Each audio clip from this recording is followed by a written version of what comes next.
2026 সালে ইউরোপীয় ইউনিয়নের দেশগুলোতে বাংলাদেশের তৈরি পোশাক রপ্তানি উল্লেখযোগ্যভাবে কমেছে। এর হার 19.26%। ইউরোস্টেটের এক প্রতিবেদনে এই তথ্য উঠে এসেছে। ইউরোস্টেটের তথ্য অনুযায়ী 2026 সালের জানুয়ারি-ফেব্রুয়ারি সময়ে ইইউর মোট পোশাক আমদানি 11.27% কমে 13.83 বিলিয়ন ইউরোতে দাঁড়িয়েছে। এর মধ্যে ইইউতে বাংলাদেশি পোশাকের গড় রপ্তানি মূল্য 9.13% কমে প্রতি কেজিতে 14.4 ইউরোতে নেমে এসেছে।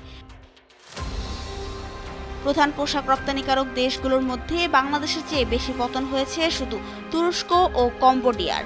তুরস্কের রপ্তানি কমেছে 22.91% এবং কম্বোডিয়ার 21.94%।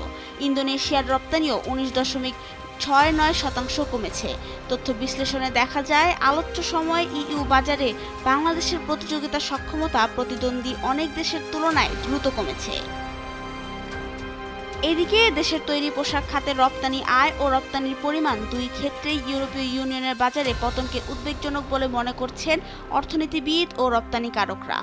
তাদের মতে, বৈশ্বিক চাহিদা কমে যাওয়ার পাশাপাশি বাংলাদেশের অভ্যন্তরীণ নানা কাঠামোগত দুর্বলতাও এই পরিস্থিতির জন্য দায়ী। বাংলাদেশ নিটওয়্যার প্রস্তুতকারক ও রপ্তানিকারক সমিতি বিকেএমই এর সভাপতি মোহাম্মদ হাতেম মনে করেন, এর পেছনে রয়েছে দুর্বল ইউরোপীয় চাহিদা, দেশীয় উৎপাদন ব্যয় বৃদ্ধি এবং তীব্র বৈশ্বিক প্রতিযোগিতা।